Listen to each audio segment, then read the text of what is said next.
morning I'm chatting with Sarah Borman, a music strategy and marketing consultant who has spent over 20 years in the industry creating creative and marketing campaigns for artists like Amy Winehouse, Drake, and The Weeknd.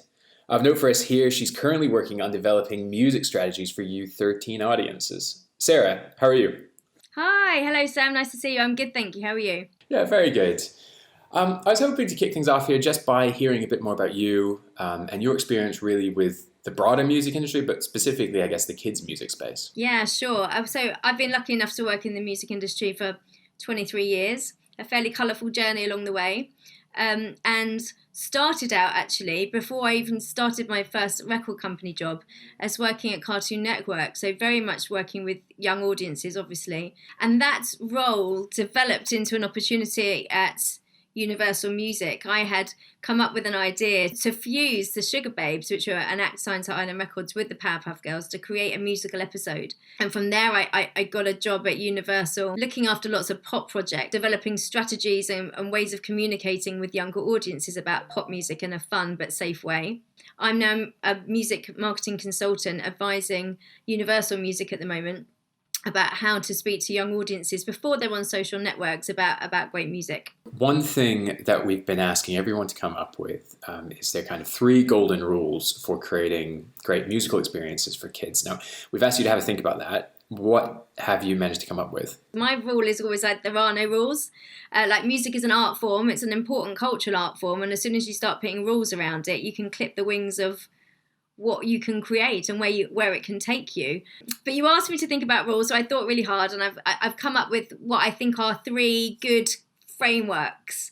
So my first rule would be creating a connection. If you really want music to be something that audiences come back to, that there's a big repeatability, that they fall in love, which is what I think is when music is at its best, then you should be building a deep connection. And how you build connection with a human being is by tapping into what's important to them and being in the places that they are. And so storytelling has become important. And I think that's why film soundtracks have had a real moment with children. By that I mean Greatest Showman and Frozen, some of these huge musical properties, is they've gone to children where they are, like in their entertainment space, when they're watching TV or they're going to the cinemas, and they've sold them an incredible story that's captured their imagination. And then the music product is great. My second one is keep it clean. And that sounds like an obvious thing to say, but I have a concern that sometimes people making music for kids equate being safe with being boring.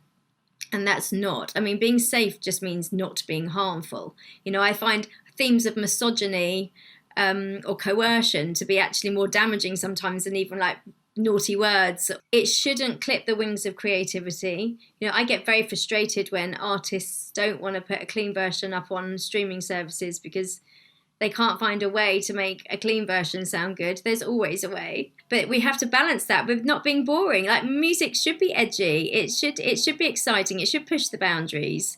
And of course, that's a fine line. There's no clever sentence that could come out of my mouth that would neatly summarise the way that you should tread that line. That's always a moment in time where you're looking at the property and you're working out how you can push it and make it exciting and take the audience into a new place, but at the same time be responsible. And my third one is keep it cultural. You know, music is an opportunity to push people forward, and develop them culturally. I often get frustrated when I hear people that have made music for kids, and I hear it and I think that it's dumbed down. I think it's assumed that the audience need a simplified version of greatness. And an actual fact, and it's why I'm doing the work that I'm doing now, actually, because I go back to my own musical experiences, and what I loved doing was listening to my dad's Stevie Wonder records. You know, it wasn't. I didn't just want a kind of toned down, cartoonized version of what music was. I wanted Motown. Children deserve great cultural moments, and if you're going to create a cultural experience for children, then make sure it's one that they will want to come back to time and time and again because it's good. The other thing that I really wanted to get your thoughts on was this idea of just putting on a spectrum how the kids' music space has evolved in your career, because you said you've been in this for 20 years, how you've seen the kids' music space change. Music consumption by children has been on a real journey. 30 years ago, it was big business for the music industry to bring on young audiences. It was, young audiences that were driving the singles chart in many ways, whether that was the Beatles or Bros or Busted. A lot of the challenge was to get a young audience into stores and buying singles. And then with the advent of downloads and needing a credit card to buy a track, when children stopped being a viable commercial audience, the communications with children changed massively. And we're seeing a big resurgence in the need to talk to children again, as children are now driving music consumption in the home and in the car through voice.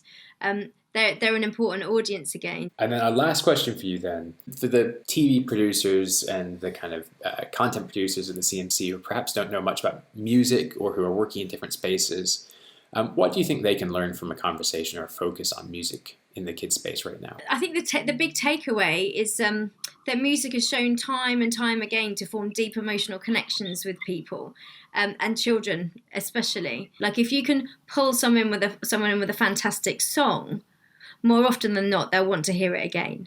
And then once they've heard it again and they know the words and they want to sing along, they want to hear it again, and then again, and then again. And so I think that's a really a huge opportunity for creators. If you employ great music teams, if you engage great talent, you will make experiences that have so much depth and meaning that your audiences will come back to you time and time again. Sarah, it's been really great talking to you today. It's my pleasure. Thanks so much for having me, Sam.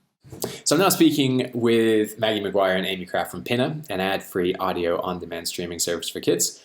Welcome both. Hello.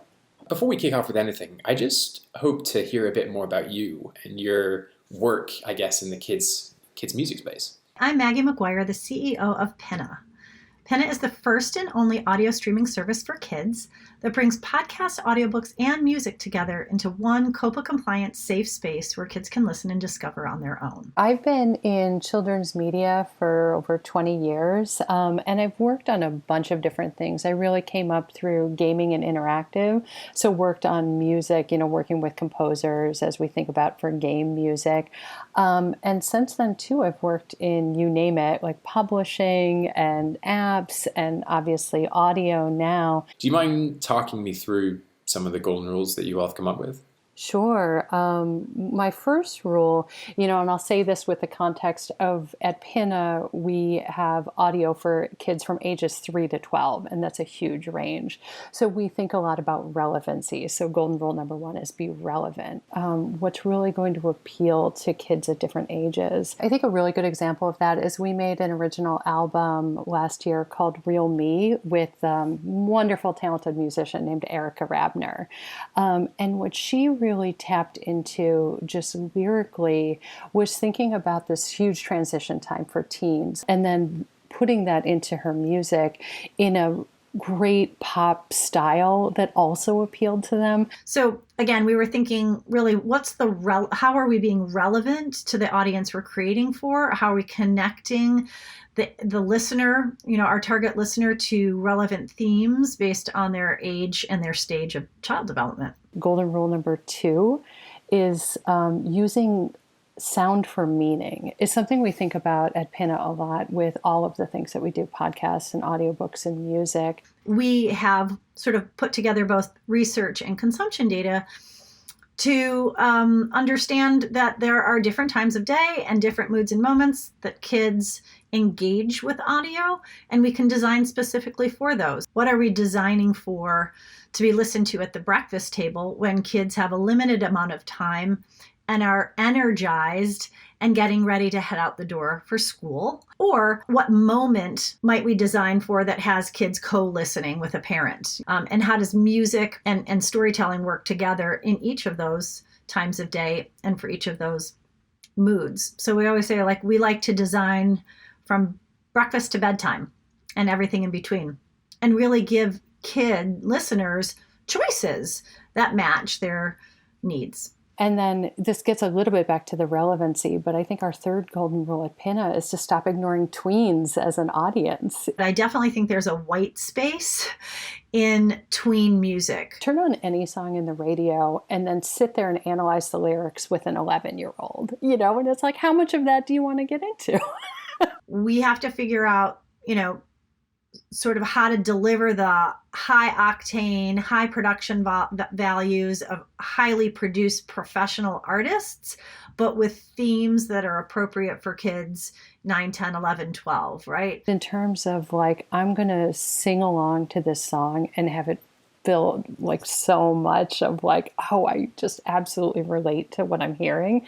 Like, that's what kids are missing. How have you seen things change in the kids' music space? When I think about music, packaging music, and how kids discover music, it's changed so dramatically since I was a kid. There's so many different ways for them to encounter music, and then so many different ways for them to play it back for themselves and for friends. Kids get to be at the center of their own media empire. One thing I look at a lot, especially because I have gaming in my background, are like video games. A lot of video games allow you to customize what track you're listening to while you're playing what level. And I think that that level of personalization of like, I'm taking this music and making it my own is something that I think video games have a lot to tell us.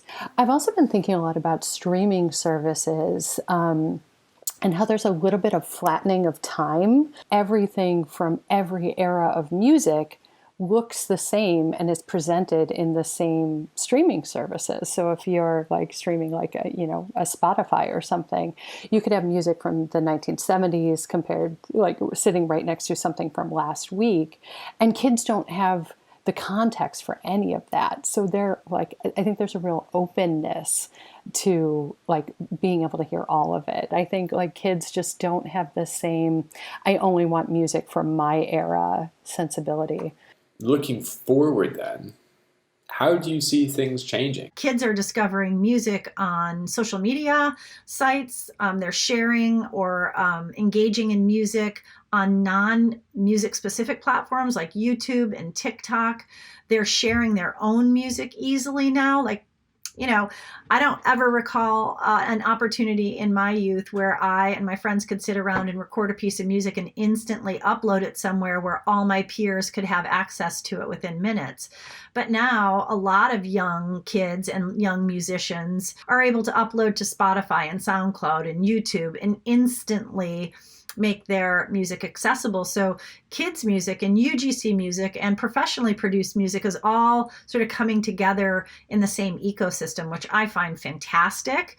It's opened up a world of opportunities, both for companies like Pinna to find new artists and discover artists that we might bring into our ecosystem, but also giving sort of lots of agency to creators. It's been absolutely a pleasure to talk to you today. It's just been a really fascinating conversation. Thanks so much for having me. I love the conversation. So I'm now speaking with Claudia and Dan Zanes. Claudia is a Haitian-American music therapist and jazz vocalist, while Dan is a Grammy Award-winning children's performer. They're a husband and wife duo who perform all ages music around the country. How are you both? We're doing well, Sam. Thanks for having us. Good to see you, man. It's great to have you on here. I'm really excited to chat with you both. Just to kick us off, do you mind kind of giving me a bit more about yourselves, just a bit of an intro?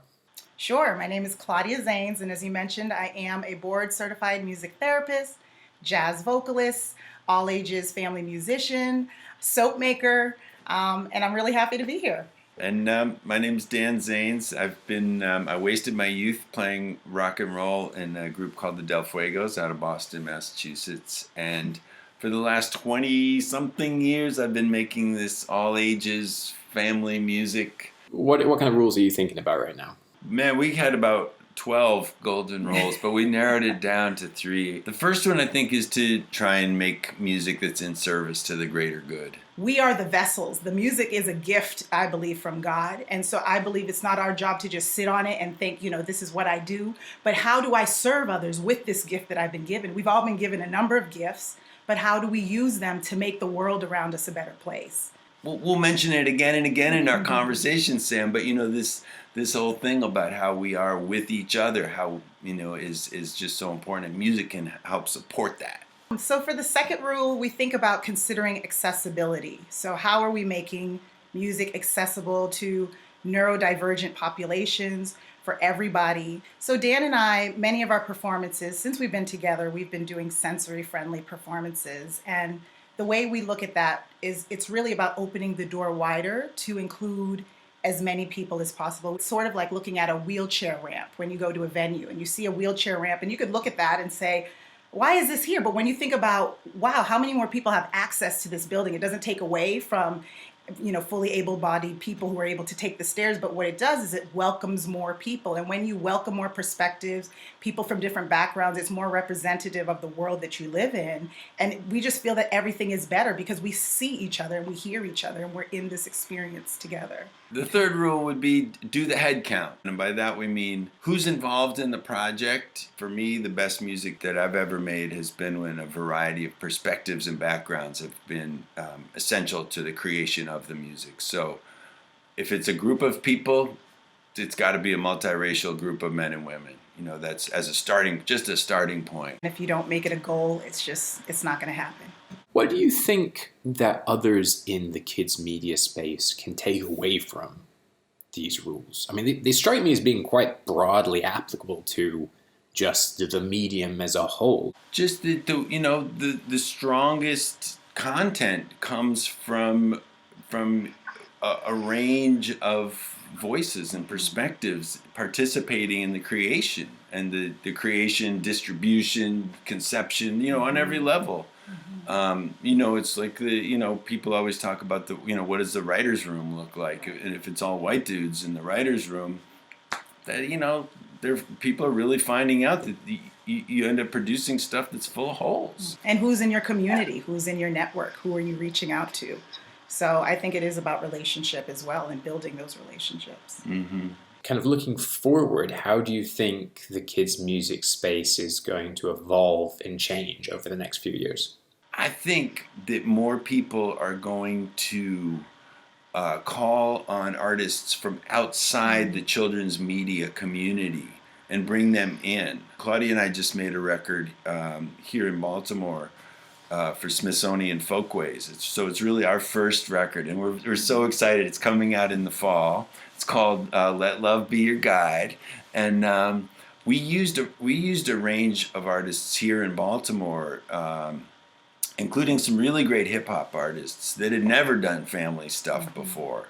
But I mean, I've been doing it since I started. Lou Reed, Nick Cave, Sheryl Crow, Philip Glass, and they brought stuff to the party that was different and different. And so I think that's going to be something that people do more of and recognize the value in that. Claudia and Dan, it's been absolutely a pleasure chatting with you today. I've had a lot of fun. We're happy to be appreciate here. it. Well, today I'm speaking with Chris Renshaw. He's the owner of Tap Tap Sound, an audio production company that provides music, sound design, and mixing for a range of brands including Mattel, Scrumptious House, the OUP, and Moonbug. Hey Sam, nice to see you.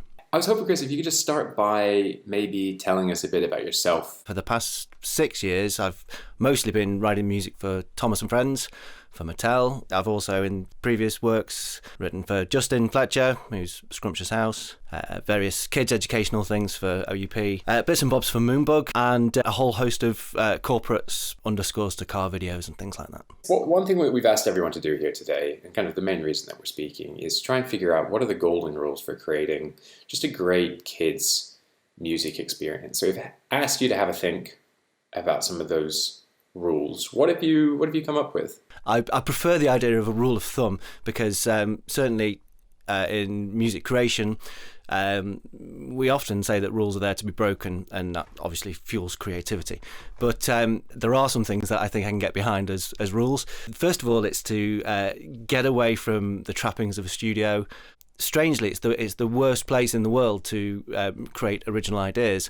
As soon as you sit down to think, oh, okay, I'm going to write a piece of music, there's a slight pressure that comes on, and the best way to deal with that is to be doing something else and let the creative bit of your mind sort of be whirring away in the background.